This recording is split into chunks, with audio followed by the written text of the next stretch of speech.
Hey everybody, welcome on our channel. In this video we are gonna see, what if Naruto got betrayed and fell in love with Raven? Part 1.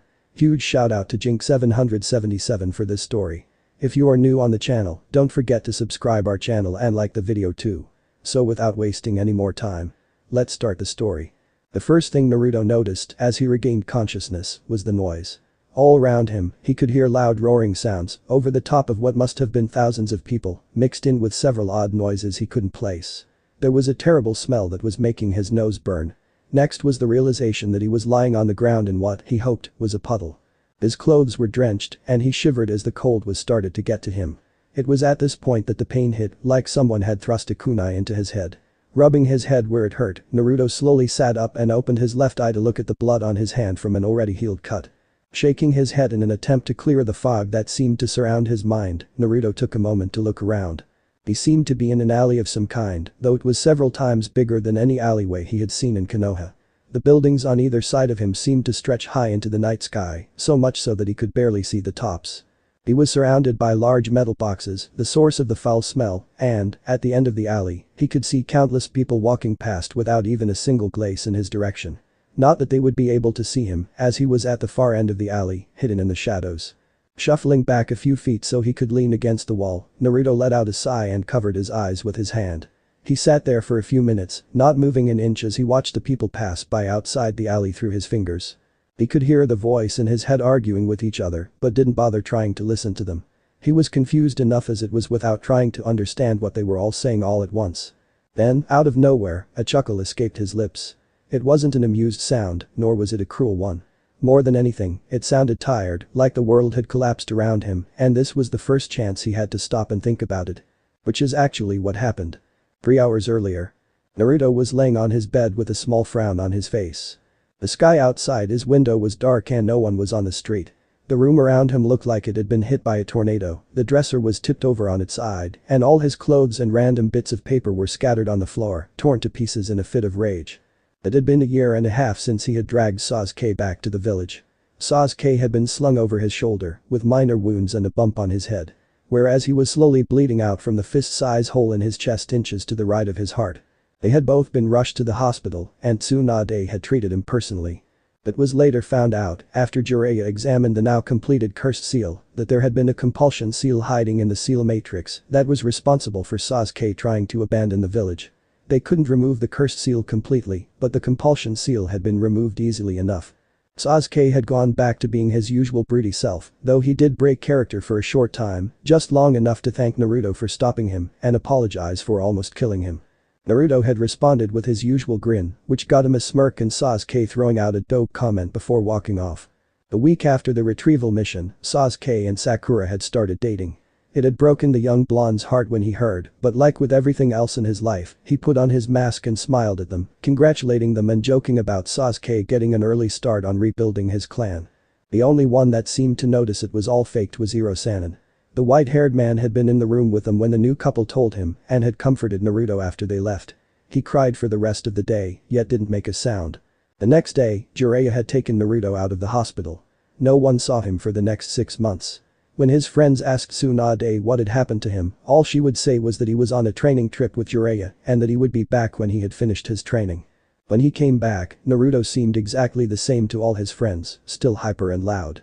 At first, they had questioned the blonde about what he had been doing for the past half a year. After he repeatedly refused to tell them anything, they gave up and things went back to normal. At least until now. On the bed next to Naruto was a small scroll, no bigger than the palm of his hand. He had found a small seal on the back of his neck a few hours ago. His training in Jutsu with Jiraiya allowed him to identify it as a storage seal. The small scroll was actually another storage seal with another 2 large ones inside it that contained a library's worth of scrolls. There were scrolls on ninjutsu, fuinjutsu, kinjutsu, gainjutsu and a few scrolls with weapons of every kind imaginable, and even a few unimaginable, sealed inside them. But the thing that shocked him the most was the letter from his father, Minato Namikaze. My dearest son. I can't begin to tell you how sorry I am for what I am about to do. If I had any other choice, I would take it, but I cannot ask another parent to give up their child. I hope that you can forgive me for what has been done. If you are reading this, then you have just become a genin. I am so proud of you, and Saratobi has told you about the seal on the back of your neck. In these scrolls is all the knowledge that belongs to the Namikaze clan, several generations worth of information that we gathered over the years. The fact that I am dead means that you are the last of our clan, the others being wiped out during the Third Great War. I am sorry that you had to wait this long to find out that I am your father, but it was too dangerous for you to know. I made a lot of enemies in my life. If they found out you are my son before you could defend yourself, I don't want to think about the consequences, so until you are Jonin I ask that you keep it a secret while learning from these scrolls. I hope you have had a good life. I'm sure that the village has been spoiling you rotten. After all, you are the village's savior. If not for you, the QP would still be free. Hopefully, you haven't taken after Jiraiya. Just because he's your godfather doesn't mean you can become a pervert or a drunk like your godmother, Tsunade. I'm sorry that I don't have more to say. I am running out of time and need to prepare for the QP. Remember that both I and your mother love you so much. Love. Minato Namikaze. He had read the letter over and over again, burning the words into his memory. His hero, the man he once dreamed was his father, it was all his fault. The abuse, the beatings, the glares, the hate, it was all his fault. Yet despite that, he didn't hate the Yondaime for sealing the fox in him. He was right. What kind of man would he have been if he asked someone to do what he couldn't? If anything, Naruto respected him even more for that, being brave enough to give up everything for the village. It wasn't the fact that he had sealed QB in him that made him hate the man, it was his naivety. He had actually thought that Naruto would be seen as a hero after the fox had destroyed half the village and killed so many people. The thought made his blood boil. Then, there was the fact the letter said he was supposed to get the scrolls right after he had become a genin, an event that happened 2 years ago. The old man was supposed to tell him, but hadn't for reasons unknown. He didn't even want to think about his supposed godparents, Tsunade and Jiraiya. He couldn't help the feeling of betrayal. He hated this village. He hated the people in it. People said that Konoha was the best place to live in the elemental nations, that it was filled with the friendliest people, and the reason they were so strong was because of how they believed in teamwork and kindness, but that wasn't true. The people weren't friendly. They were spiteful creatures that hid behind a mask of kindness, well really that were no different than anyone else. It made him sick. Then leave. The familiar sound of the voice in the back of his mind was enough to break him out of his thoughts. Sitting up, his hair falling down over his eyes and covering them in shadow, Naruto took the small scroll and put it back into the seal on the back of his neck. Standing, he made his way to the door and left the apartment without looking back. As the side of the front gate came into view, Naruto saw the Chunin guard sending him a small glare. The street was completely silent as the young blonde made his way towards the gate, eyes still shadowed by his hair and his mouth set into a small frown. The man stepped forward, not even trying to hide his disdain at the sight of him. What the hell do you want, brat? Naruto just walked past him, as if he wasn't there, and continued towards the gate. Getting angry at being ignored by the demon brat, the Chunin made to grab the smaller boy's shoulder and turn him around. Hey, I'm talking to yo. He never finished his sentence.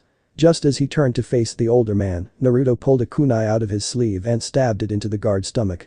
Eyes going wide, the Chunin let out a straggled gasp as he fell to the ground, Naruto looming over him.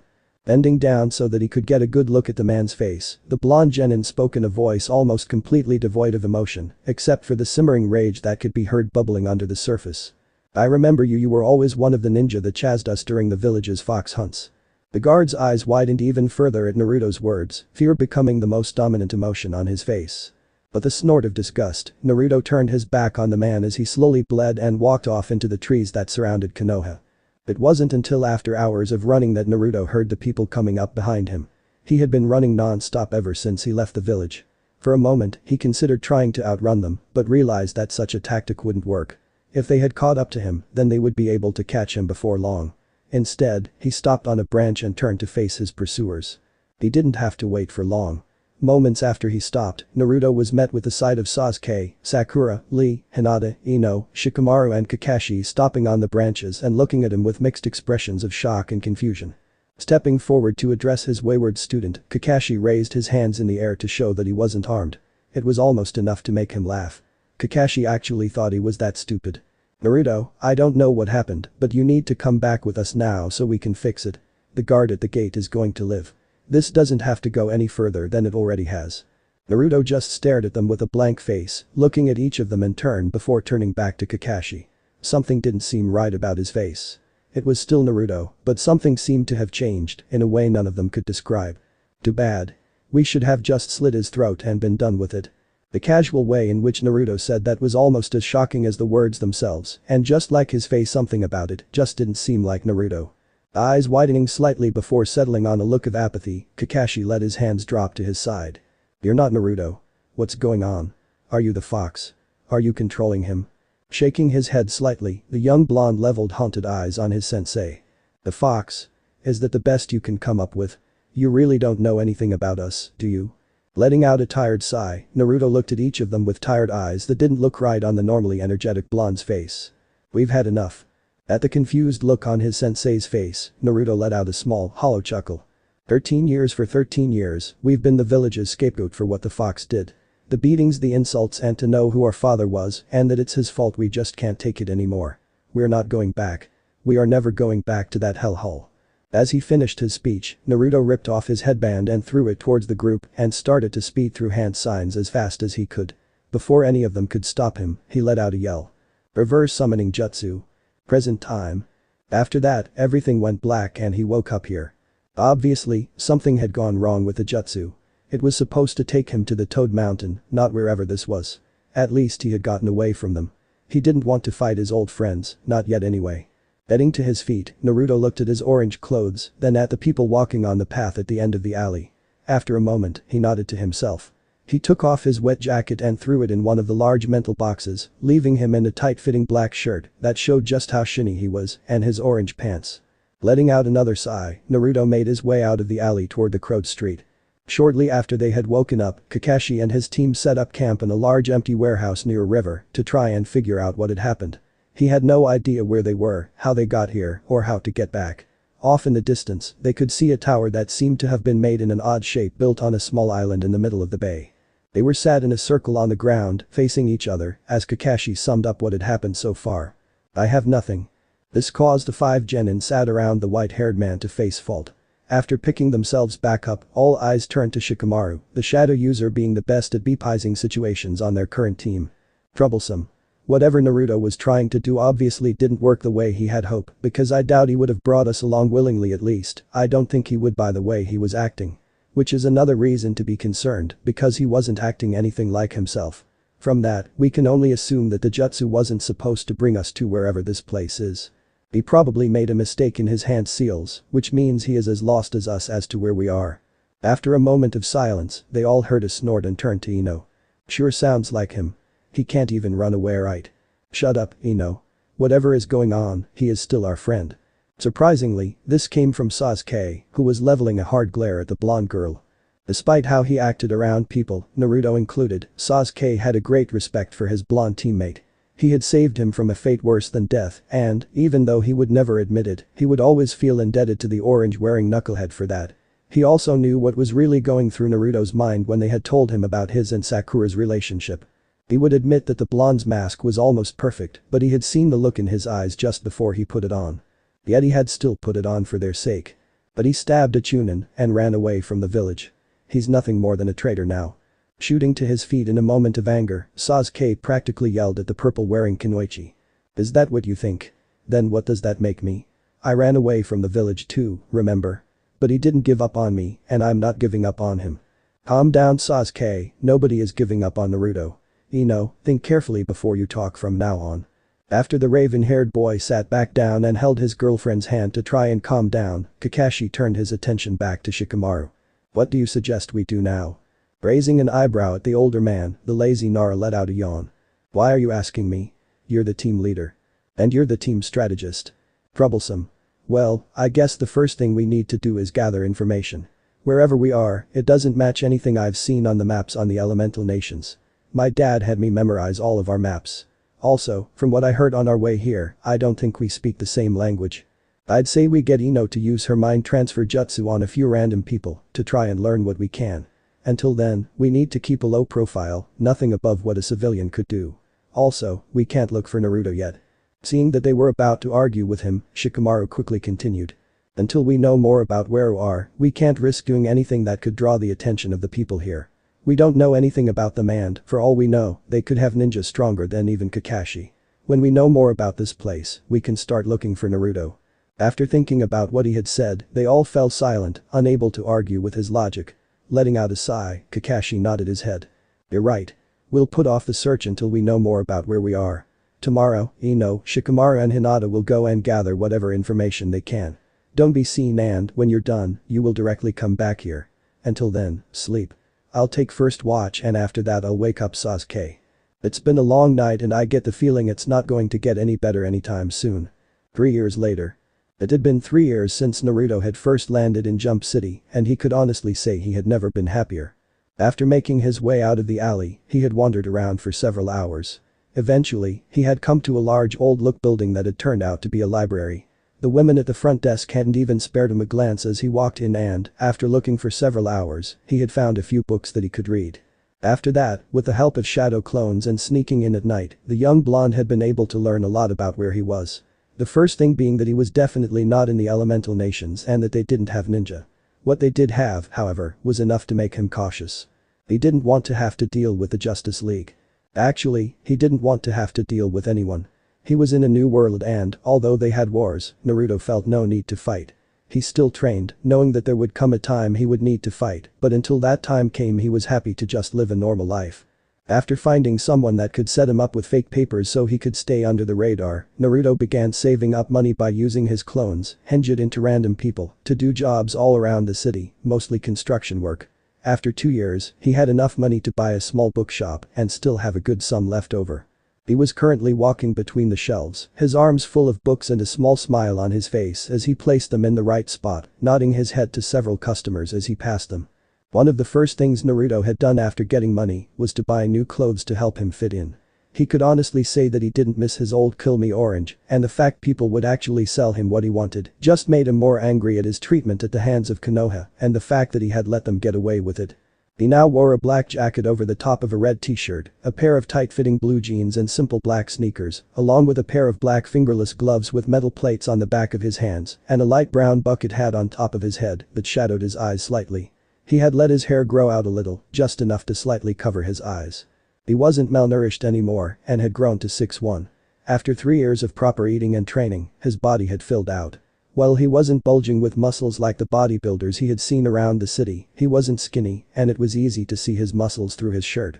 At the time he bought the shop, he had laughed. If his friends could see him now, the dope actually willingly being around books, he could almost see the looks on their faces. What does it matter what they would think? It's not like they really cared about you. They were the same as everyone else in that god-forsaken village.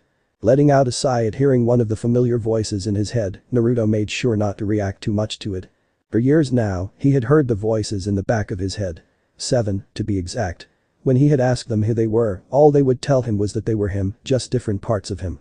There was Sloth, who for all intents and purposes was smart but lazy like Shikamaru, Pride, who would always tell him to fight anyone that dared disrespect him, Gluttony, who just wanted to eat all the time, Greed, Envy, Lust, and the ever-present Wrath.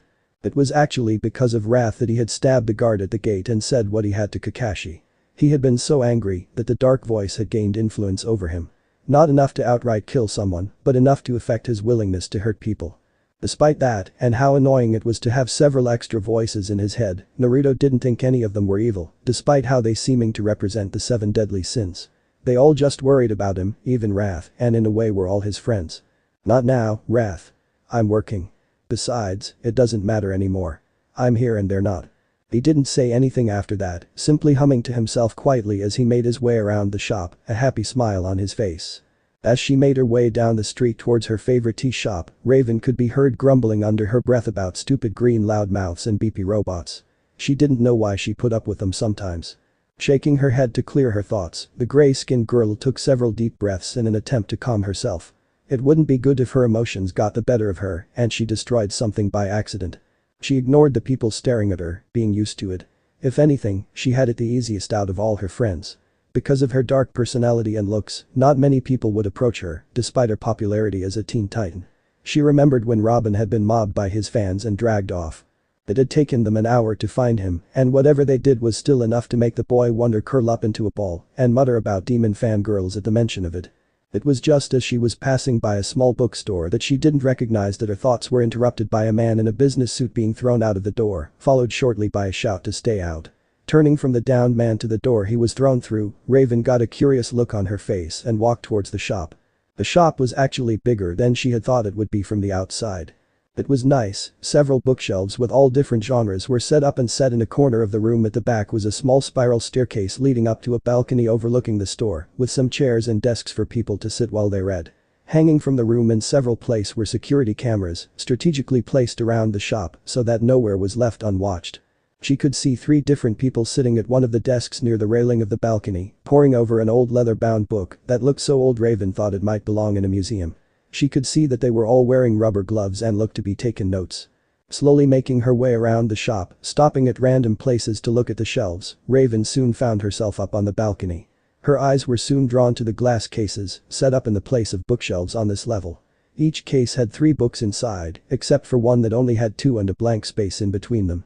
Walking over to inspect one of the cases, she felt her eyes widen. In the case she had walked up to were 3 old books, not unlike the one she had seen the other people looking at before, bound in old worn leather. They were perfectly preserved and set on pillows of crimson velvet. But it wasn't the decorations that had really caught her eyes. What shocked her was the fact she recognized them as spell and occult books, particularly rare ones that must have been worth a small fortune each. Raven had actually been trying to find one of these books in particular for several years now. Which begged the question, what were they doing in a small bookshop in Jump City? Beautiful, aren't they? Suppressing her surprise at the sudden and unexpected voice of the person who stood next to her, the gray-skinned teen moved her eyes to look at the blonde boy on her right. He didn't look any older than her, 16 at the most, but the way he was built gave him a slightly older look. He had blonde hair under a brown bucket hat. Both of his cheeks had 3 whisker-like birthmarks, and his eyes were some of the brightest blue she had ever seen. Hiding down the small blush that was starting to appear on her face at the sight of the cute blonde, Raven turned her eyes back to the books as the blonde opened his mouth once more. Not many people can appreciate books like these. They are beautiful, though I wonder how such a small shop came to possess them. That tome on the right alone is easily worth over $15,000. 12 actually, I found it 8 months ago in an online auction. The poor man didn't even know what he had. Turning to look at the boy again, Raven let a little bit of surprise enter her voice. You own this book? The small smile that appeared on his face was almost enough to make her lose the battle against her blush. Actually, I own all of them. My name is Naruto Uzumaki. I own this store. Accepting the offered hand, Raven shook it while giving her own name. Raven. When she told him her name, another smile came to Naruto's lips and he gestured towards the book. Well, Raven-san, would you like to have a look? To say she was shocked at his words would be an understatement. Here was a boy she had just met, offering to let her look through a $12,000 book like someone would ask about the weather. Are you sure that's okay? I mean, you paid a lot of money for it.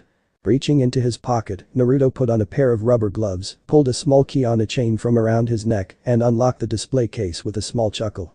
Pulling out the book, he walked over to one of the desks at the balcony of the room, Raven right behind him. I don't mind. After all, what's the point of having a book if you never read it, especially one as special as this? Normally, I would charge you for it. But since you seem to be one of the few that actually knows what it is, I think I can make an exception just this once. The fact that you're cute doesn't hurt. This time she did blush, but thankfully he had his back turned to her so he couldn't see it. Taking the empty seat next to the blonde and taking the gloves he gave her, she started to flip through the book. Raven soon found herself lost in its pages. 3 hours later, she didn't even realize that she had been sitting there reading for hours on end and probably would have continued to do so if not for Naruto tapping her on the shoulder, telling her it was closing time. She hadn't even noticed that they were the last 2 in the shop. After watching the boy lock the book back in its display case, she suddenly realized that she had forgotten about the man being thrown out just as she had been passing by. Before I go, I was wondering something. And what's that? The reason I came in here in the first place was because I saw a man being literally thrown out as I was passing by. Why was that? Taking a moment to think, Naruto continued walking around the now deserted shop, making sure everything was where it should be. You must mean Mr. Gold. He's a private collector and has been after a lot of my collection for a while now. He didn't want to take no for an answer, so I threw him out. Raising an eyebrow at the casual way he talked about it, Raven couldn't help the slight amusement in her voice. Just like that. People like him think that just because they have money means they can get whatever they want. He didn't want my books so he could read them, he wanted them so no one else could have them. She could see the logic in that. Most people that collected books would never actually open them, or let anyone else for that matter. It seemed Naruto was one of the rare ones few that didn't mind letting others read his books at least as long as they paid. After that, she left for the tower, telling him she would be back to see more of his books. Naruto's answer to that had been a charming smile and a promise that if she played her cards right, he would let her see whatever she wanted. The double meaning in his words left her with a blush on her face that lasted all the way until the next day. After Raven had left, Naruto locked the door and, after one last check to make sure everything was in its right place, moved to the back of the store and through a door behind the counter. On the other side of the door was a small corridor with light blue paint on the walls and 2 doors on either side leading to a bedroom, kitchen, bathroom, and living room of the house part of his store. Ignoring the rooms, Naruto walked straight to the end of the corridor and after biting his thumb smeared his blood across the wall in a small circle. Taking a step back, he watched as a ceiling matrix spread across the wall before a flash of blue light blinded him for a moment. When his eyes recovered, the wall was gone and in front of him was a staircase leading down underground. Walking forward, he paused to smear more blood on another seal on the wall to his right. After the wall flashed back into place behind him, he continued on his way. 15 minutes later, he came to the bottom of the stairs only for them to end at another wall that vanished like the one at the top when he smeared some blood on it. Again sealing the wall behind him, Naruto turned to look around at the large cave-like room that had been carved into a circle with 11 doors lining the walls, each leading to different places. This was where he lived, having had his clones dig it out and shape it with earth jutsu shortly after buying the store. The rooms upstairs were a dummy home, a proxy to use if he ever had anyone visit, which hadn't happened so far, or in case someone broke into the shop.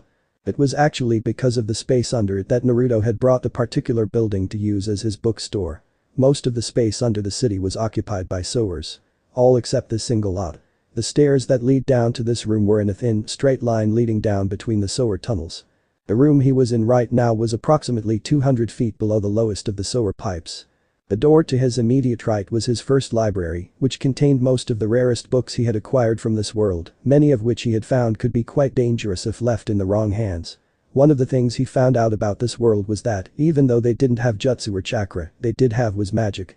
The books he had gathered in this room were almost all spell books that, if history was right, were dangerous and had a rather bloody history to go with them. Even if he was trying to stay neutral in this world for as long as he could, Naruto couldn't help but interfere a little, even if all he did was keep the books locked up so others couldn't use them. Next to that was another library with all the scrolls he had brought with him from the elemental nations, retrieved from the scroll his father had left him. Third in the lineup of rooms was his seal library study, where he made and stored all his seals. Then he had a corridor that led to 10 different bedrooms, including his own, with a small bathroom for each. None of them but his room had ever been used and probably never would be, but he liked to be prepared anyway. The next 2 rooms after that were his kitchen and pantry storeroom, respectively, and the 3 rooms after that were training rooms, each with a different terrain set up for practice in, and each the size of a small village back in his world. Where he would have thousands of clones training each day in different jutsu and combat styles. The last 2 rooms were his gym and living room, both filled with the best equipment that money could buy. After his clones had spent 2 years gathering money from all the jobs they had done, he had saved up quite a lot of money. A sum which had only increased after he started dealing in rare books. Even if he kept most of them sealed in his library for safekeeping so they wouldn't fall into the wrong hands, the ones he did sell and rent always made a good profit. God bless shadow clones. Deciding to skip his evening workout for once, Naruto went straight to his living room, sat on the couch and turned on his 52-inch plasma flat-screen TV. Letting out a sigh, he leaned back and watched the news, thinking about the gray-skinned girl he had just met. He had to admit, he wasn't expecting one of the Teen Titans to walk into his shop. The blonde may not have said anything to her about it and even acted like he didn't know, but he knew who she was the moment she had stepped into the store. He also knew that she was one of the people he was keeping his true collection away from. It was true Raven was a good guy, using her powers to fight crime and all that, but the fact was that power could corrupt the purest souls. The most innocent child in the world could be drawn into darkness if given too much power, and Naruto didn't want to risk that happening. Not to say he wouldn't flirt with her, even if it was mostly because lust promised to give him wet dreams for the next month if he didn't, something he had found was actually within the voice's power to do after the first time he had refused to flirt with a girl he had met at a club. He hadn't lied when he said she was cute, and the blush that crossed her face when he had said it made her all the more so. Even if she didn't realize he had seen the redness on her cheeks, the blonde had to admit it made her seem even more beautiful. The tight black leader didn't hurt either. Coming out of his thoughts just in time to see a video clip of the Titans fighting what looked like a large stone statue on the news, Naruto let out another sigh, turned the TV off and went to bed. Raven was on her way to Naruto's bookstore. It had been 2 days since she had first stepped through the door. Her delay had been caused by having to help her friends deal with several criminals, with this being the only free time she'd had since her first visit. The gray-skinned girl had been a bit disappointed when she read the sign on the door, saying it wouldn't open for another hour, but decided to go and get a cup of tea while he waited. When she arrived at her usual place, Raven was surprised to see the blonde that had been on her mind for the past 2 days drinking tea in the corner of the room farthest from the door with a book in his hand. Deciding to go and sit with him, she ordered her usual and moved to take the seat across from him. Naruto was sitting at a table in a small tea shop down the street from his own store. It was the only place he could find that sold Japanese-style tea, which he had found held the most similarities between his world and this one. He was sitting on his own at a table near the back of the store in the corner of the room, a book in one hand and a cup of green tea in the other. This was where Naruto always sat when he came here. When a shop waitress had asked him why he always asked for that table, he just said he liked having a wall to his back and then asked for his tea.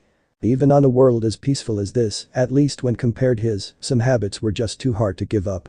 Without looking up from his book, Naruto let a small smile form on his face as he felt a person he recognized take the chair across from him and sit down with their own tea in hand. "A pleasure, Raven-san. To what do I owe the pleasure of such beautiful company?" Blushing at the compliment, Raven took a sip of her tea to calm herself before answering. "I was on my way to your shop when I saw the closed sign and decided to come in here for a drink before you opened the store. I was surprised to see you here, through. I come here regularly and this is the first time I've seen you." Nodding his head absently, still not looking up from his book, Naruto took another sip. "I usually come here in the mornings for a cup of green tea. I find it helps calm the nerves for the day ahead. Maybe we just always missed each other, or it could be something as simple as you weren't looking for me." Nodding her head at the explanation, the gray-skinned teen sat back in her chair and drank her tea, eyes straying back to the blonde sat across from her every few minutes before quickly looking somewhere else. They had been sat there for another 10 minutes before Naruto put his book down and smiled at her as he finished his tea. "So I take it that you wanted to see another of my books, seeing as you said that you were at my store." It wasn't a question, but Raven still answered. "Yes, I remembered you saying you normally charge, so I brought money this time. I remember seeing several books that caught my eye in your collection."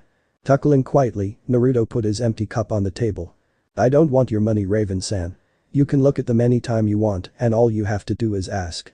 "I can't do that, it wouldn't be right." "Then think of it as my way of saying thank you for all you do for the city.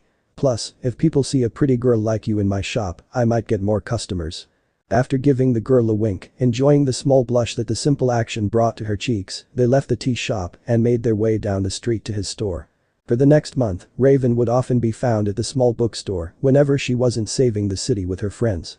She would spend hours reading the books he showed her, while Naruto himself would move around his shop like normal, seeing to his customers and restocking the shelves. Raven would also go to the tea shop at the same time every morning and have a cup of tea with the blonde. They would talk, discuss books, then go to his store where she would read while he set up for the day. Naruto had made a habit of teasing her every time they talked, seeming to take joy from the fact he was probably one of the only people to ever make her blush. She had been spending so much time with him over the last month that her friends had started to notice her absence. For the most part, they wanted to respect her privacy, but after a month of her hardly being around, even the Robin was starting to get curious. Robin, Beast Boy, Cyborg and Starfire were all sitting in the common room eating breakfast when Raven walked in. "I'm going out, I'll be back later. If you need me, call." Turning to leave the room, she was stopped by a call from her brightly dressed leader. Raven looked over at him with a small frown on her face. Putting down his bowl of cereal, Robin stood up and walked over to his gray-skinned friend, the eyes of the others following him the whole time. "What's with you lately? You're hardly ever here and the most time we've spent together is on missions." Leveling a blank look at the Titans leader, Raven let her voice go completely natural as she spoke. "What I do outside of missions is none of your business. Leave me alone." At her words, the others moved to stand with Robin and looked at her with worried faces. Floating in the air next to Raven, Starfire put her hand on the dark girl's shoulder to get her attention. "Please, friend Raven, do not be like that. We are just worried for you." Plastering a big smile on his face, BB moved to stand on her other side. "Like yeah, we hardly even see you anymore. Where'd you go all the time?" Letting out a small growl, Raven turned her back on her friends and disappeared into her aura. Shaking his head and letting out a sigh, Robin moved over to his computer and started typing. As he was doing this, Cyborg came up behind him and looked over his shoulder, frowning when he saw Raven's tracking signal from her communicator on the screen. "You know, if she finds out you're tracking her, she'll kill you, right?" "I know, but something's not right and this is the only way to find out what." By using the tracker in Raven's communicator, they were able to follow her signal to a small bookstore not far from where they knew her favorite tea shop was located. It didn't look like much from outside and didn't even have a name, just a sign announcing it as a bookstore. Looking from his communicator, which showed a small red dot indicating that she was inside, to the front door, Robin hesitated for a moment. If they walked through that door, there would be no going back. It was a huge violation of Raven's privacy and, if she found out about it, which she most likely would, he wasn't sure if Raven would forgive them for it. Walking up to the smaller boy and putting a hand on his shoulder, Cyborg looked at the door with a worried expression. "You sure about this, Rob?" Letting out a sigh, Robin steeled his nerve and walked through the door without answering the mechanical teen. Starfire and Beast Boy entered right behind him, a still worried Cyborg trailing after them. The moment they entered his store, Naruto knew his day, if not his new life, had just gotten a lot harder. He was at the counter giving a customer their change when he heard the small bell above the door ring. He looked up to see the Teen Titans, minus Raven because she was already here. It was obvious they were looking for her from the way they seemed to be scanning the room, hardly even sparing a glance at the books. When he was done with the customer, the blonde teen let out a sigh and made his way over to the group of heroes who still hadn't noticed the balcony overlooking the store. Not that they would have even seen Raven if they did without going up. The gray-skinned girl always sat at the same table in the back, so she was less likely to be bothered. Deciding to address Robin, seeing as he was the leader, Naruto put a smile on his face and held out his hand. "Hello, my name is Naruto. Welcome to my store. Is there anything in particular I can help you find?" Looking at the offered hand for a moment as if to make sure he didn't have a weapon, Robin smiled back and took it in a firm handshake before introducing himself and the others with him. "Hey, I'm Robin. This is Starfire, Beast Boy and Cyborg. We're actually here looking for our friend. Maybe you've seen her. Blue cloak, gray skin, kind of quiet." Pretending to think about it for a minute, Naruto brought his hand up to his chin in a thinking pose before nodding his head. "You must mean Raven-chan. I can get her if you want, or I should just take you to her." Smiling, Robin gestured for the taller boy to lead the way. They followed him to the set of spiral stairs that lead to the balcony. As they came to the top, Naruto turned to the group and pointed towards the glass display cases around the room. "I'm afraid I must ask you not to touch anything. All of the books up here are extremely valuable, and I would hate to have to charge you if any were damaged." At his words, both Beast Boy and Starfire gave nervous chuckles while scratching the backs of their heads before walking back to stand with Robin and Cyborg. All of them were careful not to touch anything and keep their hands at their sides. Raising an eyebrow at the blonde, Robin walked over to one of the displays and looked at what seemed to be an old book open to a random page with slightly faded lettering. Turning back to Naruto, he let his curiosity get the better of him. "When you say valuable?" Walking over to stand next to him, Naruto took a look at the book he had been looking at and smiled. "That book, the one you were looking at a moment ago, is worth over $18,000 alone." Eyes widening slightly at his words, Robin backed away from the case slowly and looked around the room. It didn't take him long to spot Raven sitting at the back with a pair of rubber gloves on her hands and an old leather-bound book on the table in front of her. She was so focused on her reading that she didn't even notice as Robin and the others came up behind her and looked over her shoulder at the book. Shaking his head at their antics, Naruto walked up to the table and coughed, smiling when the gray-skinned girl instantly looked up at him. Without saying a word, he pointed for her turn around and tried to suppress his laughter at the shocked expression on her face when she saw her friends. Unfortunately, her shock didn't last long and quickly changed to anger, shortly followed by a chair at another table suddenly flying across the room and smashing into a wall at high speeds and shattering. "What the hell are you guys doing here? I told you to leave me alone." Quickly stepping between the now scared teens and angry girl, Naruto raised his hands as a peaceful gesture to get her attention. "I can understand you are angry, Raven-chan, but I must ask you to calm down before you break anything else." Taking deep breaths, the gray-skinned titan slowly calmed herself down before nodding her thanks to Naruto and looking to her friends with a slightly annoyed look. "Why are you here? Are you spying on me now?" Floating over in front of her friend, Starfire let a big smile cross her face, oblivious to the situation at hand. "Indeed we did, friend Raven, and because of that we were able to find you, is it not glorious?" Raising an eyebrow at the odd way the girl spoke, Naruto excused himself for a moment and went back down the stairs. He could hear them arguing, something about them not trusting her and Raven them, but for the most part he didn't really care. It was their problem, not his. Walking through the shelves until he found the book he was looking for, Naruto returned to find Robin and Raven still arguing.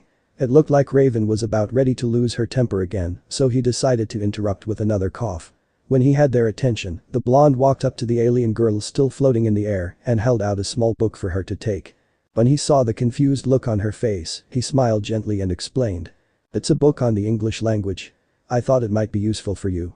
It helped me a lot when I was learning." Forgetting their argument for the moment, Robin walked over and looked at the book with a curious expression before raising an unseen eyebrow at Naruto, who was trying not to laugh at the way his mask seemed to move with it. I thought I recognized your accent. Japanese, right? That's right, you speak. Not really, I just remembered you adding Chan to the end of Raven's name before. So how long have you been in America? About 3 years, I lived in a small village in a not well-known region. As they talked, Naruto moved over to the table Raven had been sitting at before and locked the book back in its display case. It was as he was doing this that a middle-aged man in an expensive-looking business suit came walking up the stairs with another larger man with a pair of dark sunglasses and a shaved head. It took her a moment, but Raven recognized the smaller of the two as the man she had seen being thrown out of the store the first time she came here, Mr. Gould.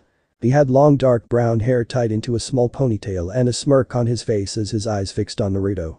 He walked with a cane and barely spared the others in the room a glance as he made his way over to the blonde, the large man only a few steps behind him. Mr. Uzumaki. I was hoping you might reconsider the offer I made you last month. Many of the books you possess are extremely valuable and shouldn't be handled by just anyone. Raising an eyebrow at the slightly shorter man and sending a quick glance toward the larger one standing behind him, Naruto seemed to be thinking about it for a moment before he turned away from the both of them in a dismissive way to look at one of the display cases absent-mindedly. As I told you before, Gold-san, I have no interest in selling any of my collection to you. If that is the only reason you have come here, then I am afraid you've wasted a journey. Now, I think you should leave. The smug look that had been on the older man's face quickly dropped and he practically snarled. Looking to the man behind him and nodding his head, Mr. Gould turned back to the blonde. I had hoped you would see reason, but if money will not sway you, then maybe this will. Walking up so he was stood next to the smaller boy, the larger man reached into his jacket and pulled out a gun, aiming it right at Naruto's head, with only about 3 inches between his skull and the barrel. The others stood frozen for a moment, shocked at the open display of violence. Walking over to the blonde with his smirk back in place, Mr. Gould leaned in, so he was only a few inches away from his whiskered face. Not so tough now, are you? Just as Naruto was about to knock the gun out of the thug's hand, it was covered in a black glow just before being thrown across the room.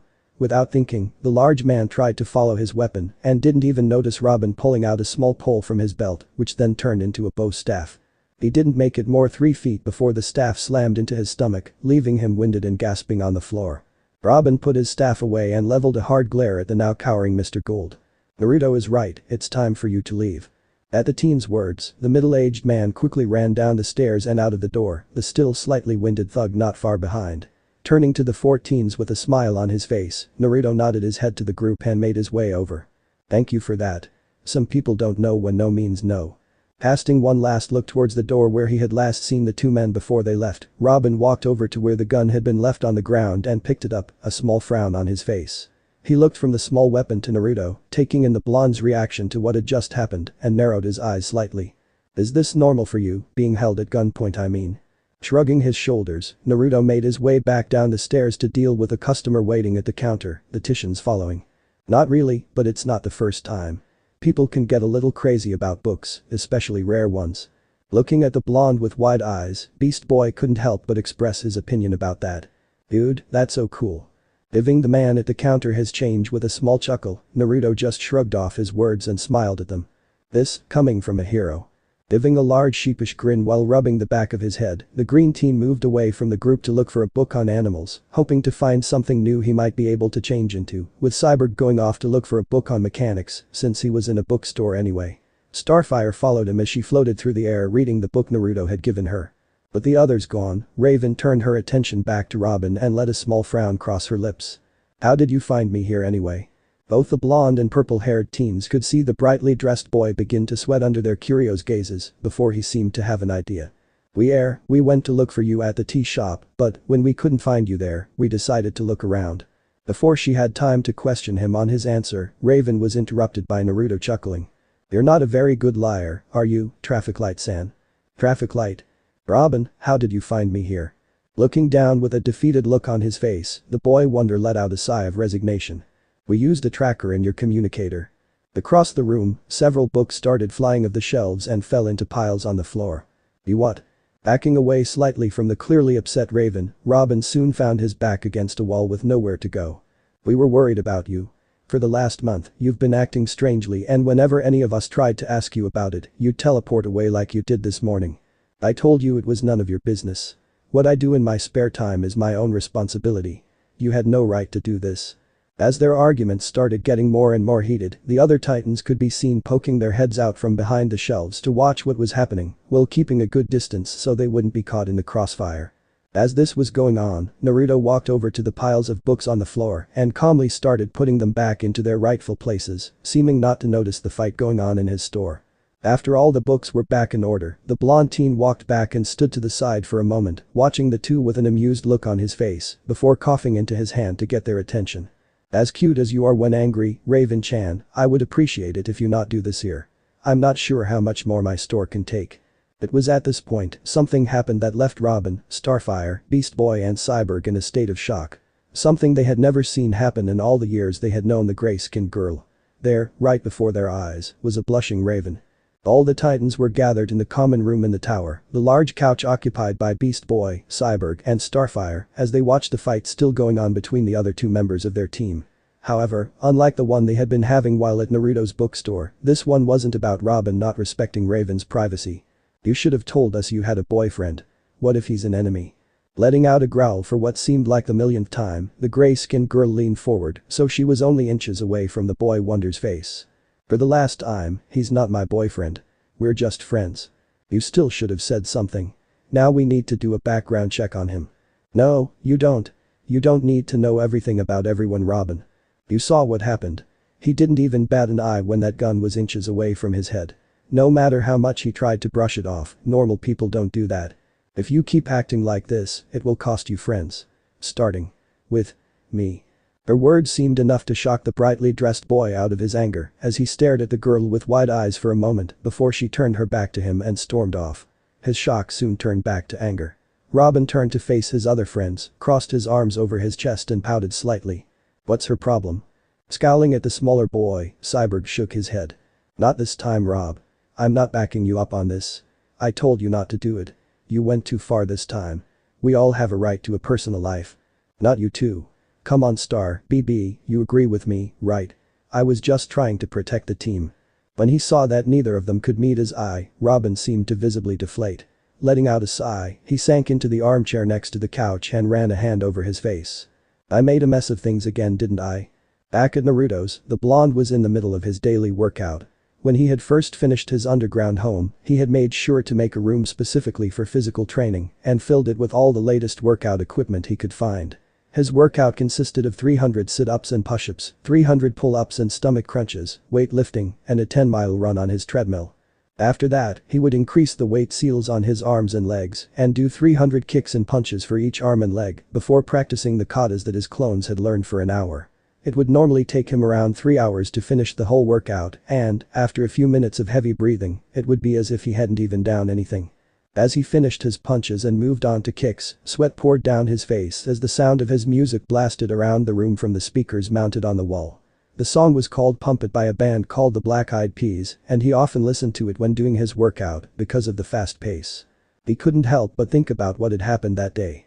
He had known the first time he saw her that Raven would undoubtedly complicate his new life when she had walked through his door. The fact that she was a teen titan made it inevitable that the others would find out about him when she spent so much time reading through the books he had on display in the store. The whole incident with Mr. Gould had just made it worse. He had seen the look in Robin's eyes after the two men had left. They had been calculating, as if he was looking at a particularly interesting frog, just before slicing open its stomach with a scalpel. The leader knew something was different about him, and if Naruto had done his homework on the walking traffic light, it wouldn't be long before he did a background check on him. He wasn't too worried, the papers he had acquired were almost perfect, and most professionals wouldn't be able to tell they were all fakes. But nothing was ever completely foolproof. All it would take is one bit of information that didn't add up, and he was sure Robin would have him in an integration room the first chance he got. Well, he would try at least. "You should just take care of them all now before he gets the chance. That's enough out of you, Wrath. Go crawl back into your hole and mope." Naruto could hear mumble in the back of his head for a moment before everything went quiet again. Sending a silent thank you to Lust for shutting the irritable Sin up, he worried, as always, that Lust seemed to be the voice of reason more often than not out of the seven of them. Shaking his head to try and clear it, he focused back on his workout. When he had finished, the blonde had a shower and made himself a quick dinner before moving to his seal study and looking through his notes on the flying thunder god Jutsu his father had created.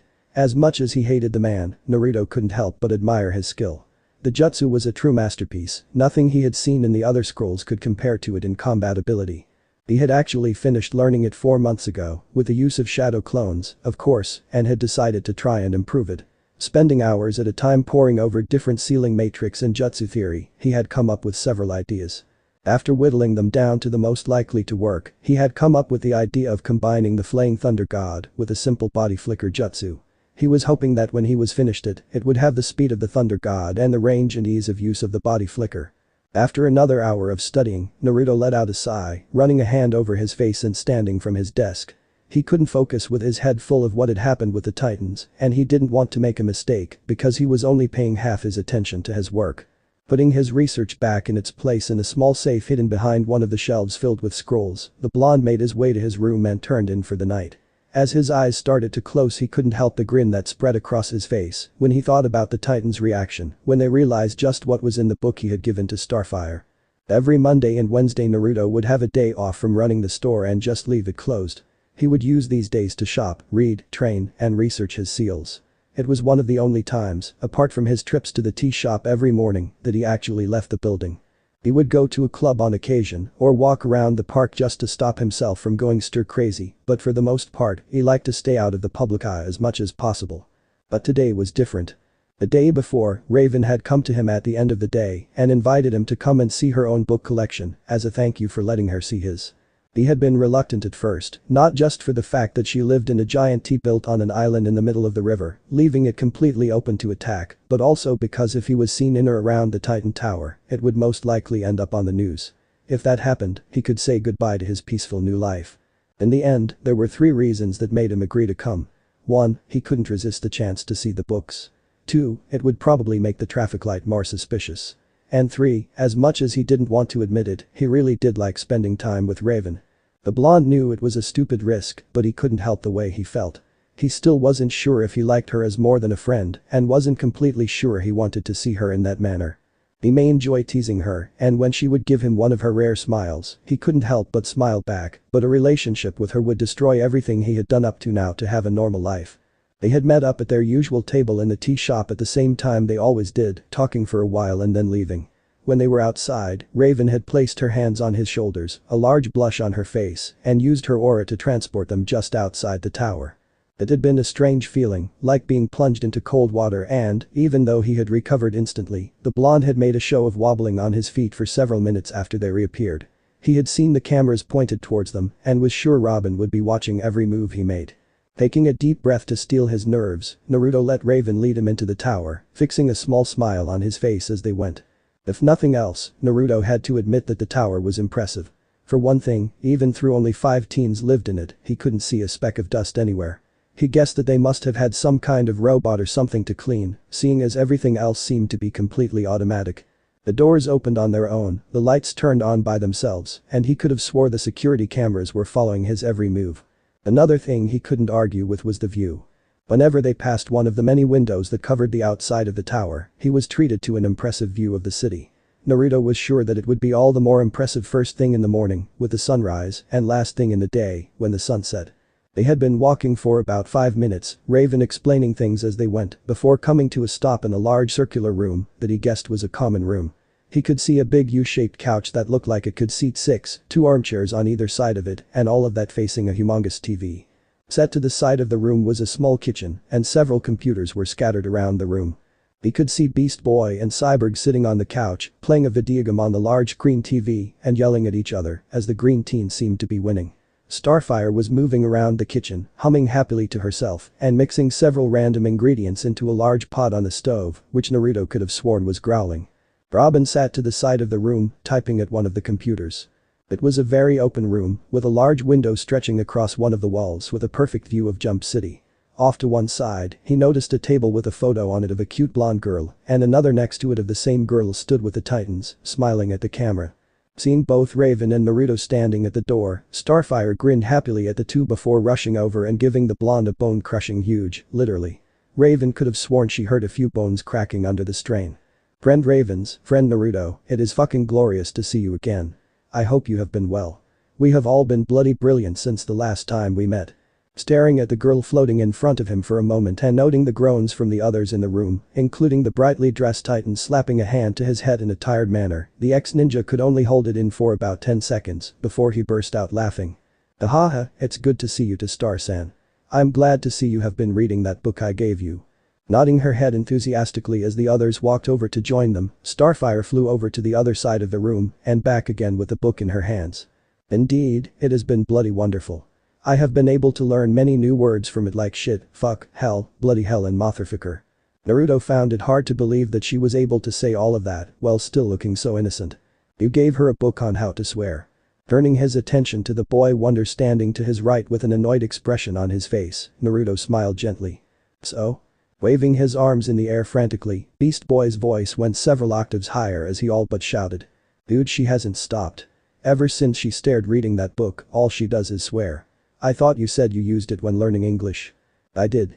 It was most helpful in learning when someone was insulting me.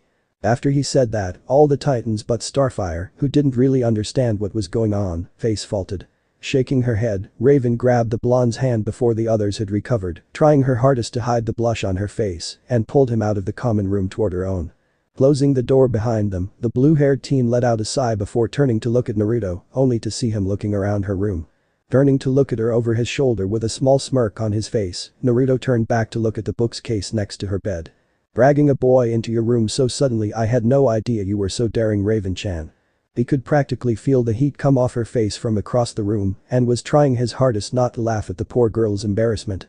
Taking another look around the room while he waited for Raven to pull herself together, he couldn't help but think just how much the room seemed to fit the teen. The windows were covered by thick black curtains, the only light in the room coming from a small lamp on her bedside table, and the walls were painted a dark blue that was as close to black as it could get. There wasn't much in the way of decoration, the only things in the room being her bed, a small desk, a bookshelf and a large ornamental mirror that was half covered by a sheet. He could see 2 doors other than the one they had come through and suspected they were her closet and bathroom. Walking over and sitting on her bed with an amused look on his face, the blonde winked at Raven, who was still stood by the door as if frozen in place. Shaking her head and sending a small glare at the now grinning Naruto sitting on her bed, Raven moved over to her bookcase. Pulling out several old-looking books, she moved to sit next to him, still blushing from his earlier words. They spent about 4 hours in Raven's room, just reading and talking about random things. Naruto was actually a little impressed by the books she had in her possession, not that they could really compare to his own. He was also glad to see that none of them were dangerous enough for him to consider stealing them to lock away in his library. He didn't want to do something like that to the girl. She had brought him here to show him her books, and the idea of taking any of them would have left a bad taste in his mouth. He would have done it if the need was there, but wouldn't have enjoyed it. It was while they were talking and reading that Naruto came to the conclusion that he did, indeed, like Raven. She was smart, beautiful and, when you got to know her, could be quite witty in her sarcastic remarks. He couldn't deny it to himself anymore. That still left him in a predicament. The fact was that, if they were to ever have a relationship, it would destroy everything he had done over the years to ensure a relatively normal life. What she did, and the fact the Titans were always in the public eye, meant if he was dating Raven, it would probably be all over the Jump City News in next to no time at all. But despite that, he couldn't stop the small voice in the back of his head that kept telling him it would be worth it. Then again, he never could shut lust up to begin with, so that wasn't really saying much. That was another thing he had learned about the 7 sins in his head. They not only represented the thing they were named after, but also any and all emotions and mindsets around it as well. Even then, he was only really able to understand lust and wrath, them being the easiest to understand. They were for the most part complete opposites, light and dark, happy and sad, yin and yang. Wrath stood for everything bad that had happened in his life and was the oldest of his voices as far as he could tell. It stood for anger and resentment, but also sadness and depression. It was a living, sort of, representation of the pain in his life. Every insult, every time he was attacked, every little thing that ever happened to him had gone into creating it. When looking back on his life, he couldn't say he was surprised that it was the first. Lust stood for everything good that had happened in his life and had been the last of the voices to appear. It had started talking to him around the time he first became a ninja. It was the happiest he had ever been before that time and, from what he could understand, that was what had created it. Love, caring, happiness and everything that went with it. Sloth was actually the second voice he had gained, for reasons he didn't really understand. The lazy voice represented his intelligence. It really did remind him of Shikamaru. Another thing he had discovered was that it also stood for acceptance. Sloth was the embodiment of accepting what life threw at someone. After sloth came envy, formed after watching how other kids lived, with loving family and friends that cared about them. Gluttony had been born from his time on the streets, digging through the trash for the smallest scrap of food. Greed had arrived the first time he had been forced to hide something from other people when he didn't want to share, and pride, the first time he had done something right in the academy.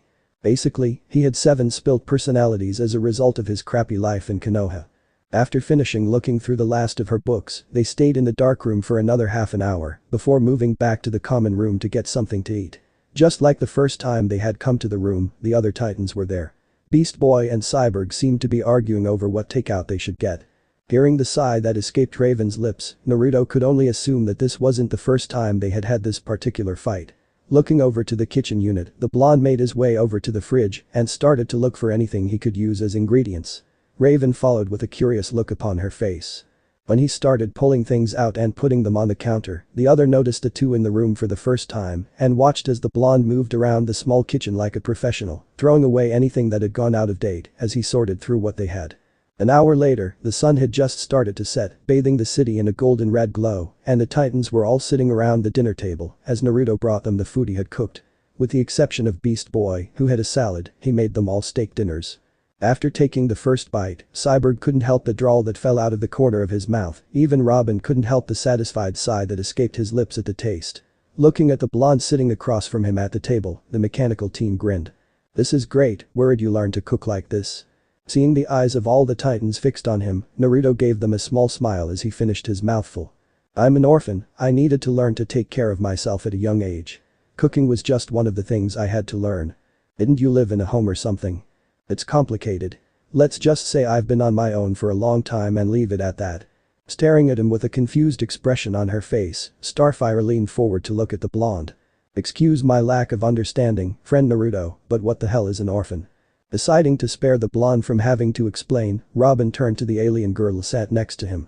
"An orphan is what humans call a child when they no longer have parents, Star." Letting out a gasp, she looked back to Naruto with tears in her eyes, surprising the ex-nin at the sudden mood changes she seemed to be having. He had just enough time to brace himself before she flew over and pulled him into yet another back-breaking hug. "But that is fucking terrible, to not have any family must be so sad."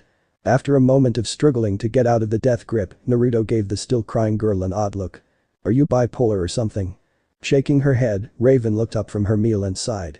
"She's a Tamaranian, her people are almost completely ruled by their emotions." After that, they ate in silence, enjoying the meal Naruto had made. When they were done and the dishes were washed, the group moved to the couch. They spent some time talking, Beast Boy asking Naruto about his favorite video games and music while the others did their own thing. Robin had tried to ask him several questions about his past, but was always stopped by a glare from Raven, who had taken the seat next to her guest. It was getting late and Naruto was getting ready to leave when he decided to ask about the pictures he had seen earlier, the ones with the blonde girl in them. Walking over and picking up the picture of her and the other teens, he turned a quizzical eye to Raven. "I was wondering, who's this girl?" Looking at the photo in his hand, the room suddenly went deadly quiet and they all adopted sad looks on their faces. Surprisingly, it was Beast Boy who answered him in a serious voice that didn't really suit the green teen. "That's Terra, she was a good friend. There was an accident and she got turned into stone." Blinking at the boy in confusion, he saw Cyborg walk over to one of the computers. After typing for a moment, he brought up a live image of what looked like a statue of the girl he had seen in the photo. Turning to look at the blonde over his shoulder, Cyborg explained. "Terra had a problem. She had the ability to control Earth with her mind but wasn't able to control it. Because of that, she had a hard life and people chased her away from their towns in fear that she would cause earthquakes. We tried to help her, but we were too late. She made a deal with the wrong guy and ended up killing him, turning to stone in the process. She saved all our lives." Staring at the picture with an unreadable expression on his face, Robin took note that Naruto's hands had started shaking and his whole body seemed to have gone stiff. "Hated for something that wasn't her fault." The words were spoken so softly that they almost didn't hear them. Naruto's mind was going through a range of different emotions, most of them not good. Looking at the pictures on the screen and in his hand, he couldn't help but see his and Gaara's faces overlapping hers, as if they were taunting him. Of all the things he was expecting to hear, this was not one of them. A troubled young girl that had issues but died would have been sad, but not that big a deal. A girl that had lived a similar life he had and was now trapped in a prison of her own making, how was he supposed to ignore that? He could hear all 7 voices talking over each other in his head, clamoring over each other to be heard, talking at the same time. His head felt like it was splitting open, and the world around him seemed to be spinning, images of a mountain covered in large stone frogs flashing through his head. He could hear his own heart beating in his ears, banging the inside of his head like a drum. Grabbing the sides of his head and gritting his teeth, he looked at the live video again, right into the stone eyes of the statue. That was when he started to hear a girl screaming. It wasn't fair, all he wanted was a normal life. Why did this have to happen now? Seeing the others looking at him with worry in their eyes, he turned his back to the video, his right hand still clutching his head and his face scrunched up in pain. And just as soon as it started, the pain was gone, the spinning and the voices stopped, and he could once again think clearly. Letting out a breath, Naruto turned tired eyes to the worried faces of the Titans and forced a smile to form over his lips. I think it's time I go home. Looking to Robin for a moment as if to be sure it was okay, Raven stepped over to the blonde and rested a hand on his shoulder, and they both disappeared. Raven had them appear inside the store, the lack of light giving it an ominous feel to it as she watched Naruto stumbled for a moment before regaining his balance and leaning against one of the shelves. After taking a few deep breaths, the blonde smiled towards the blue-haired teen and let out a small chuckle. Well, I had a great time hanging out with you and your friends. We should do it again sometime. Are you okay? I'll be fine. I'm just a little tired. You should get back. After a moment of hesitation, Raven nodded her head and left without another word, using her aura to teleport back to the tower. Right after she left, Naruto seemed to shrink into himself slightly. He leaned back against the shelf for a moment to catch his breath before he made his way to his underground home. When he got there, he stopped with one hand on the door to his library where he kept the books from this world, taking a moment to think about what he was about to do and what might come from it. One of the first things he had learned when he had started collecting these books was that he was unable to use magic. From what he could understand, magic and chakra just weren't compatible. This was one of the reasons he had decided it was his duty to keep them locked away. He may be able to read and memorize them, but he could never use what he learned. The thing that worried him was that if he went through with what he was thinking, it would mean he might have to explain a few things to the Titans that he really didn't want to get into. Letting his mind stray back to the live video of the girl and the screaming in his head, Naruto steeled his nerves and smeared a little blood on the handle to open the door. The inside of the room looked more like a high-tech vault than it did a library, with bright fluorescent lights, steel-lined floors, walls covered in drawers, and a large box coved with more drawers, bolted down to the floor in the middle of the room. On the wall, just on the inside of the door, to his left was a security pad. Reaching over to the keypad, careful not to step on the floor, he typed in a 6-digit code. He watched as the floor flashed for a moment before bending down and wiping more blood on the ground 4 inches away from the doorframe. He watched as a large seal matrix came to life over the whole room with a blue glow. Waiting until it faded, he walked into the room and closed the door behind him.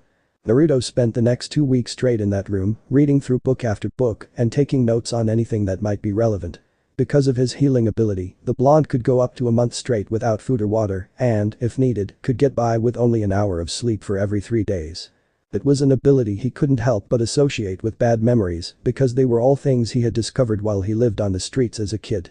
He had done this because he was looking for anything he could find on Earth elementals, as they were called in this world. He had remembered seeing several references to them in a couple of his books when he had first acquired them before putting them into storage.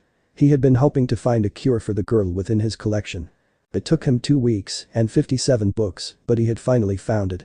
From what he had read, elementals were a race of powerful natural wizards and witches that were so in tune with nature that they were born with the ability to control one of the 4 elements: wind, fire, water and earth. He didn't know what happened to them all, but whatever it was they almost all died out around 2000 years ago. From what he had learned, what had happened to Terra was not uncommon among earth elementals. It was some kind of last resort defense that they had that would activate automatically when their life was in danger. Back in the times when elemental had been more common, this wouldn't have been a problem because it was common knowledge how to release them. For Terra, however, there had been no one that knew how. Another thing he had read was that, well, in that state, the elemental was completely self-aware. Meaning that she was literally trapped in her own skin, which might explain why he had heard her screaming. Because of his training with Jiraiya and the Toads, Naruto was highly tuned to nature in a similar way to how the elementals of old had been. Not exactly the same, but enough for him to connect with her on a subconscious level. Ever since he had heard it, Naruto hadn't been able to get the scream out of his head. No matter how hard he tried, it was constantly there. Not even his sins had been able to quiet it for him, and it had made it all the harder to concentrate on finding a way to help her. The moment he had finished, the blonde left the room, re-engaging the security system. Using a seal he had planted near Titan Tower in a blind spot of the cameras, the day Raven had taken him there, he disappeared in a bright flash. Appearing next to Titan Tower in a flash of yellow light, Naruto walked straight to the door and banged on it loudly. In the back of his mind, he took note of the fact that it was dark out, but all things considered he really didn't care. After a few minutes of waiting, he heard a small beeping noise and looked to his right to see an image of a half-asleep Robin on a video screen next to the door. "Naruto, is that you? How the hell did you get here at 4 in the morning? Where have you been? Raven's been worried sick about you." Taking in the blonde's agitated movement as he shifted from foot to foot constantly, Robin took a moment to look at him. His clothes were all ruffled and looked to have multiple sweat stains on them. What he could see of the blonde's hair was dirty and tangled into knots. The bags under his eyes gave him a haunted look, and his skin was so pale, the bird named Hero was worried he might be about to collapse on their doorstep. "I need to talk to all of you.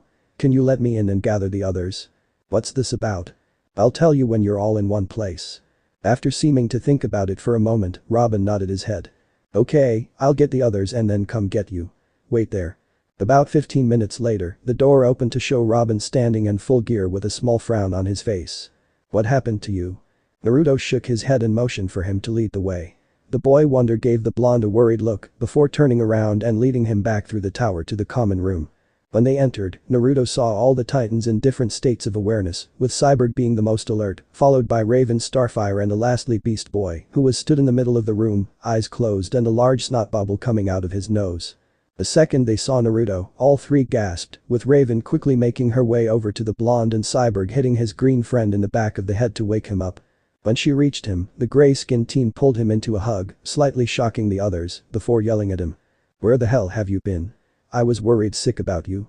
I went to the store and it was closed. I waited in the tea shop, but you never came. Now you show up here in the middle of the night, looking like you've been in a hole for the last 2 weeks. What the hell is going on?" Taking a moment for his sleep-deprived brain to understand everything she said, Naruto let a small tired smile form on his lips and mentally laughed at just how close she was, saying things about him being in a hole. "It's good to see you too, Raven-chan." Letting out a frustrated growl, she punched the blonde lightly in the arm. She let out a shout of surprise when he fell over, lying on the floor limply. "Naruto." Rushing over to look at the boy, the Titans leaned over him and saw he was staring at the roof with tired eyes. The small smile was still on his face as he chuckled lightly. "I'm fine, just tired. Could one of you help me to the couch? I don't think I can move." Bending down and lifting the limp Naruto over his shoulder, Cyborg carried him over to the couch and set him down in the seat facing them all. "Thank you very much. Might I just add that your shoulder is extremely hard and painful." Sharing a worried look between each other, the Titans turned to the obviously delirious boy and took a step back so that Robin could look him in the face. "Naruto, what are you doing here? How did you even get to the island?" At his question, the blonde shook his head and adapted a serious expression that surprised the 5 teens watching because of how he had been moments before. Looking Robin in the eye, Naruto let out a sigh and ran a hand over his face. "I need you all to understand. There are some things I can't explain to you right now, and I have good reasons why. I need you all to trust me." After sharing yet another look between themselves, the group of teens reluctantly nodded their heads. Smiling at them, Naruto reached into the bag he had slung over his shoulder that the others had only just realized he had and pulled out a piece of paper. He held it out towards Raven. Taking the paper straight away, she quickly read what was on the paper and gasped, turning shocked eyes to the boy in front of her. "Where did you find this?" "I already told you. There are things I can't explain. Just know what's written on that paper is the reason I've been off the grid for the last 2 weeks." Turning to look at her, Robin let a small frown cross his face. "What's on the paper?" Without answering, Raven wrapped the group in her aura, including Naruto. Before they knew what was going on, they found themselves outside a very familiar cave. Without stopping to explain why she brought them here, Raven walked off in the direction of Terra, leaving the others to follow. Luckily, Naruto seemed to have caught his second wind and didn't need to be carried anymore. As they got closer, Naruto started to hear the screaming again. Only this time louder and clearer than before. He kept grabbing onto the side of his head with a small grimace of pain on his face that didn't go unnoticed by the others. The moment they arrived at the statue, Raven sat down on the ground with her legs crossed and started to mutter under her breath too quietly for the others to hear. When Robin turned to ask Naruto what was going on, he was met with a blonde, giving him a hard glare and a finger brought up to his lips in a hushing motion. Nodding his head, they all turned back to Raven just in time to see her surrounded by her aura. A moment later it moved to spread over the Terra statue, connecting them. When the statue was completely engulfed by the dark aura, Raven started to speak louder and faster, in a language none of them except Naruto could understand. Suddenly, without warning, she opened her eyes to show that they were glowing white like fire. Not a second later, the cave was filled with smoke. As the smoke appeared, they had heard a scream coming from the direction of the statue before it faded into silence. They held their breath and waited for the smoke to clear so they could see what had happened. As it got thinner, two human-shaped shadows could be seen coming into view, one being supported by the other, and the sound of coughing reaching their ears. Without thinking, Beast Boy ran forward before the smoke was completely gone and let out a gasp at what he saw. Right before his eyes, with an arm slung over Raven's shoulder for support, was Terra, her light blue eyes drooping slightly in exhaustion as she sent him a small smile. "Beast Boy." At that moment, she fainted, going limp in Raven's arms. Just as the green teen got to the two girls and picked the blonde girl up into his arms and held her close to his chest, tears in his eyes, the other Titans and Naruto arrived. The other three teens' eyes widened in shock, and the blonde sent a tired smile to Raven. Closing his eyes for a moment to revel in the silence that settled around the cave, now that the screaming had stopped, the blonde teen started to slowly back away from the group as they gathered around the unconscious Terra. By the time the Titans calmed down enough to take in what was going on around them, Naruto had disappeared without a trace. Because of them needing to get Terra back to the tower, Robin decided that they would need to wait until later to find him, though he wasn't sure if he was going to thank him or interrogate the blonde yet. He would decide when they were next face to face. The moment they were back at the tower, they all rushed to sickbay and Beast Boy gently laid the girl in his arms on a bed. They all stood back as Cyborg ran multiple tests with several different machines. After an hour of scans, he put an IV drip in her arm because she was dehydrated and waited for her to wake up. As they were waiting, Robin turned his attention to Raven with a question. What was on that paper? Taking her eyes off the blonde laying on the bed in front of her, the blue-haired girl turned them to her leader with an unreadable expression on her face. The very old spell that I had all but given up hope of ever finding. I've been looking for it ever since this happened to Terra. I don't know how he found it. Deciding to join in on the conversation, Cyborg decided to add in his idea. He collects rare books, right? Maybe he found it in one of them. Shaking her head, Raven looked back to Terra without really seeing her, lost in her thoughts. I've read all his books, remember? There was nothing in any of them. This kind of information is beyond anything even he has in his collection. Maybe you haven't seen all his collection. What if he had others that are more valuable, kept in a safe place? Remember that guy with the thug when we first met him? If he wasn't the first, maybe Naruto decided to hide the others. Before they could discuss it further, a moan was heard from the bed and they all turned to see Terra shifting weakly. Slowly, she opened her eyes, looking around the room in confusion. Her eyes stayed slightly glazed over for a minute, not really seeing what was going on. Beast Boy squeezed her hand. Almost instantly, her eyes cleared up and locked on the green teen. She just stared at him for a moment, tears slowly building in her eyes. Without warning, Terra threw herself at the green teen and pulled him into a hug, crying on his shoulder. "I'm so sorry. I didn't mean for any of it to happen, I was just so desperate." Gently patting her on the back, tears starting to build in his own eyes, Beast Boy held her close for a few minutes as Terra continued to cry into his shoulder, apologizing over and over again. It wasn't until 10 minutes later, when she had calmed down enough to stop crying, that the blonde realized that they weren't the only two in the room. Looking down so that she didn't meet any of their eyes, Terra let a small sheepish smile cross her lips as she rubbed her hands together nervously. Hey guys. All the Titans, except Raven, rushed the poor girl and pulled her into a group hug, laughing at the shocked look on her face. At the side of the bed, Raven let a small smile cross her face at the sight of her friends, including Terra, being so happy. For the next 3 days, they all stayed at Terra's bedside almost constantly while she recuperated, talking and filling her in on what had happened while she was gone. Luckily, nothing bad happened in the city during those 3 days to call them away, which meant they didn't have to leave her alone in the tower. On the third day, Terra was able to get out of the bed, though she did need Beast Boy to help her walk seeing, and they moved to the common room. They sat around the girl as she told them what it was like being turned into stone. It was terrible. I couldn't see or hear anything. Even though I could feel my body, no matter how hard I tried I couldn't move an inch. It was like I was floating in some kind of abyss and, after a while, I started to lose track of time. Minutes blended into hours and hours into days. That was when I started screaming. As she talked, they all saw how her eyes took on a haunted look to them and her body began to shake slightly at the memory. Because he was sitting next to her, Beast Boy put a hand on her shoulder in an effort to comfort her, getting a grateful smile for his efforts. Letting out a slightly shaky sigh, Terra continued. I don't know how long I was screaming and I know no one could hear me. I didn't need to sleep and because it was in my head, I didn't need to stop, so I just kept screaming. Then it happened. Out of nowhere, I saw a light. Well, not saw exactly. More like I felt it. I don't know what it was or where it was coming from, but I knew it was far away. then it just disappeared. I didn't see it again until just before you guy brought me back. It was so close, bright and warm like the sun. I could feel it wrapping around me like a safety blanket. The next thing I knew, I could move again and you guys were there. I felt the light linger for a moment, then it disappeared like the first time. They all shared a confused look for a moment, trying to think of what she could have been talking about, not understanding what the light she was talking about could have been.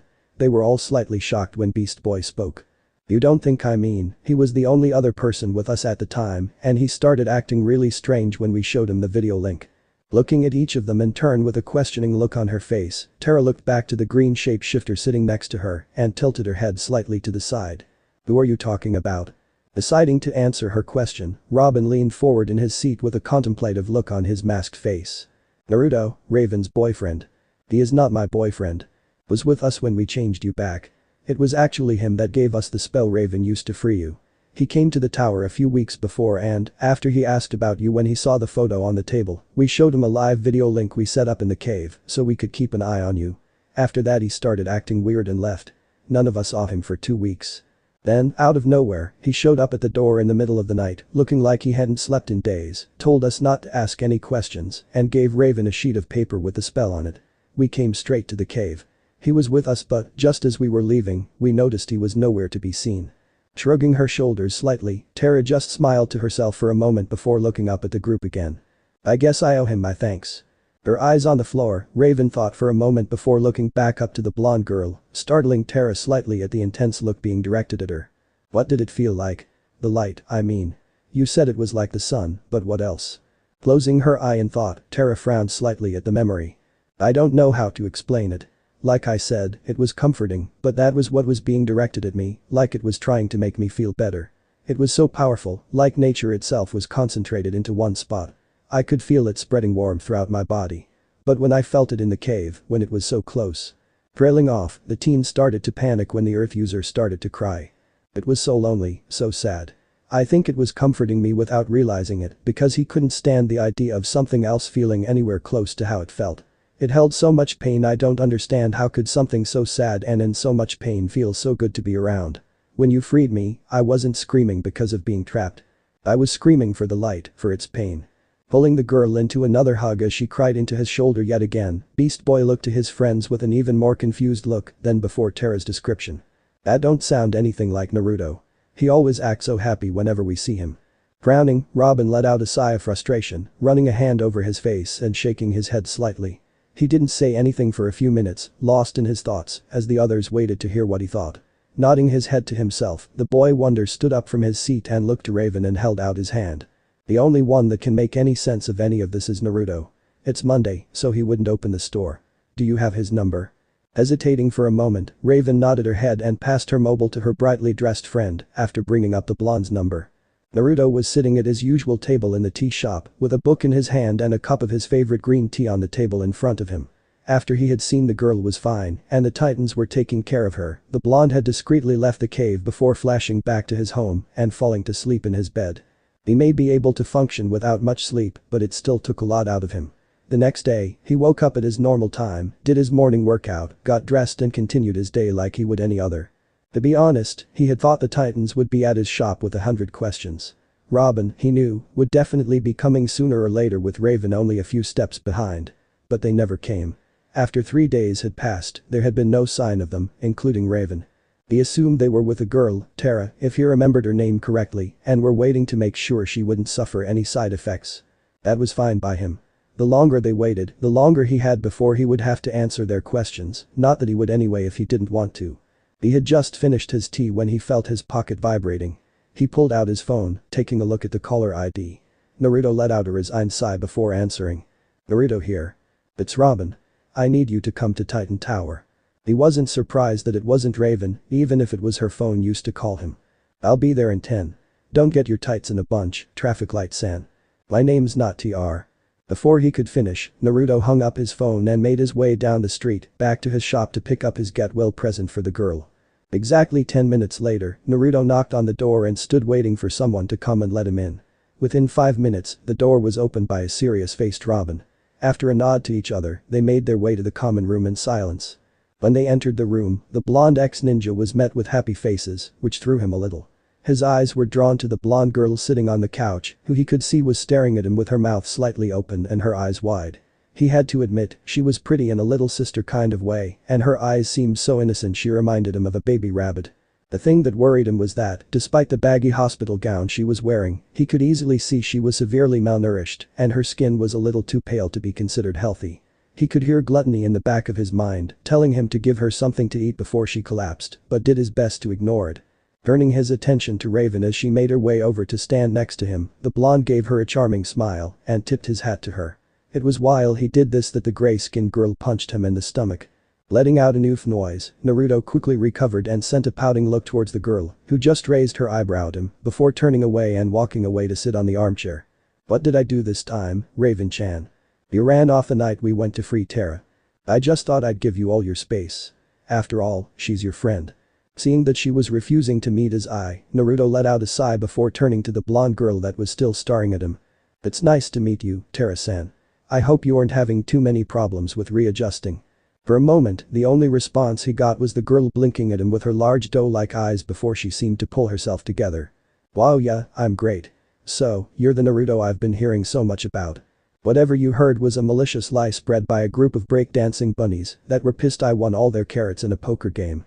At his words, everyone in the room blinked at him for a moment, not sure if he was being serious or not, before the silence was broken by Beast Boy falling off his chair in laughter.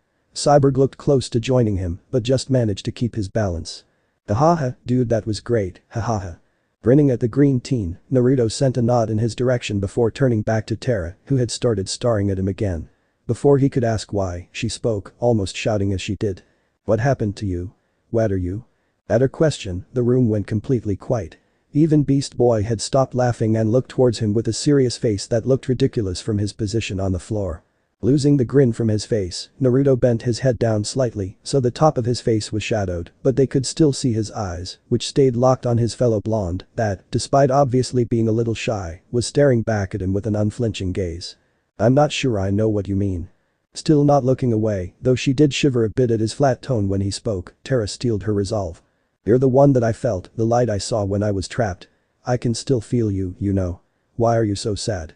It was several minutes before Naruto answered and, in that time, all he did was stare at the girl with a blank expression. "Some things are better left in the past. As for what I am, that's easy. I'm just a simple store owner who happens to collect rare books in his spare time. Nothing more, nothing less. You would do well to remember that, Terra-san. All of you would." The air in the room started to get thicker and thicker as Naruto spoke, leaving all a little short of breath. Then, as if a switch had been flicked, everything was back to normal. A small smile was back on the blonde's face as he reached over his shoulder and pulled a book out of his bag. "I almost forgot. I made this for you as a get-well present. I hope you like it." Taking the book offered to her by her fellow blonde, Terra looked confused at the sudden change of emotions. Looking at the book in her hands, knowing that the others were all leaning over her shoulder to see it too, Terra ran her fingers over the soft earthy brown leather it was bound in. It was a decent-sized book, about 4 inches thick and 30 inches long. It didn't have a title on the cover, but when she opened it, they could see that it was made with high-quality paper, and the words were in red. But it was what she read on the first page that left them all speechless. In big bold writing on the first page were the words Earth Elementals, with an odd symbol under it that looked like one big circle with a second smaller circle inside it and a vertical line running through the middle of both circles. Underneath that was Naruto's name, declaring him as the author. She started flipping through the pages, stopping on random pages for a moment before moving on to another. They all had the same red writing, and on a few of the pages were what looked like charcoal sketches of people in different poses, surrounded by floating pieces of earth. All of the book looked like it had all been drawn and written by a professional. Looking up at the whiskered teen that was grinning at her with teary eyes, it took Terra a moment to remember how to talk. Even then, all she could do was say one word. "How?" "Like I said, I'm a collector. You'd be surprised what you can find in books, especially old ones. I simply took what I found and put it into one book. If you turn to the next page, there's an index." Quickly doing as she was told, Terra turned to the page with a shaky hand. Her eyes widened to the size of dinner plates as she looked at the names of the chapters. Chapter 1 What is an Elemental? Chapter 2 What is an Earth Elemental? Chapter 3 History of Earth Elementals. Chapter 4 Understanding the Earth Element. Chapter 5 How to channel your energy. Chapter 6 How your emotional state can affect your control. Chapter 7 What are the strengths and weaknesses of the Earth Element? Chapter 8 Introduction into Earth Manipulation. Chapter 9 Level 1 Earth Manipulation. Chapter 10 Level 2 Earth Manipulation. Chapter 11 Level 3 Earth Manipulation. Chapter 12 Advanced Earth Manipulation. Chapter 13 How to Fight with the Earth Element. Chapter 14 How to Defend with the Earth Element. Chapter 15 Creative Uses for the Earth Element. Chapter 16 Other Useful Facts that you will need to know. With tears now falling freely down her face, Terra sent Naruto a large shaky smile as she hugged the book to her chest. Walking over and placing a hand on her shoulder, he gave it a gentle squeeze. I only wish I could have given it to you sooner. Thank you. After that, Starfire and Beast Boy took Terra back to the bed she had been using in the sickbay, still hugging the book to her chest. When they left the room, the atmosphere seemed to shift drastically. Motioning for Naruto to take a seat, Robin leaned forward and laced his fingers together in front of him as he stared at the blonde. Cyborg and Raven stood on either side of him. Naruto took note of the fact that both looked uncomfortable, even though they were trying to hide it, and that brought a small smirk to his lips. Locking eyes with the masked boy sitting across from him, the whiskered teen nodded his head for him to begin, knowing exactly what this was about. Where did you get all that information? The spell to help Terra, the book, all of it. Raven's been looking for this stuff for months and couldn't find anything. You did it in 2 weeks.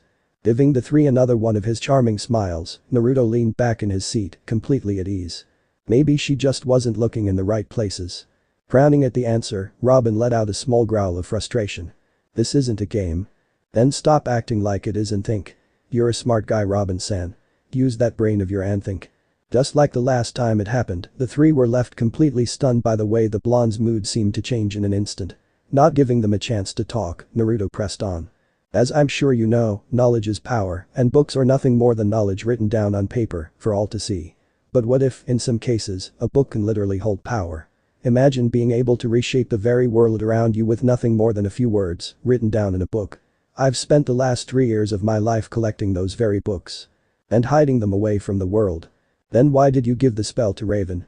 It's not exactly a secret what happened in that cave with Terra. You could have found it without too much trouble. So, why come to us? Shaking his head at the question, Naruto just laughed. Do you know what makes me the best person to have all those books? All that power. Power corrupts, it's a fact of life. So what would make someone the perfect candidate? To have all that power, yet not be corrupted by it. Getting a confused expression on his face from the odd question, Robin's thoughts were interrupted by Raven. You can't use magic. Smiling at the girl, Naruto nodded his head. Exactly. I'm the perfect candidate because I can't use any of that knowledge. I can be corrupted by power that is unavailable to me. Then why risk giving us that spell or Terra that book? There was nothing in it for you and you risked a lot by giving it to us. My reasons for helping that girl are my own. As for the book, she had a right to that knowledge. She should have been given it at an early age and because she didn't, Terra had to go through a lot of hardships. Giving her that book is my way of helping her. Stepping forward, Cyborg asked something that had been bothering him. If these books are as dangerous as you say, why not destroy them? I can't. Seeing the confused looks on their faces, the blonde smiled. Books as old and powerful as the ones I'm talking about are different from normal books. They've existed for so long and hold so much power that they need to exist. If I were to destroy any of them, they would simply reform somewhere else in the world, as good as new. Then, there are some that have developed self-awareness. They can get into your head and force you to use them. In the end, it's better to just keep them locked away, far from the rest of the world, where they can't be found. Staring at the blonde sitting across from him for a long moment, Robin had one last question for him. Just who are you? The only response he got was an almost predatory grin spreading across the Naruto's whiskered face, showing his fang-like canines. End chapter. So this part ends here. If you want to see next part of this series, like the video now and share the story with your friends. Bye bye.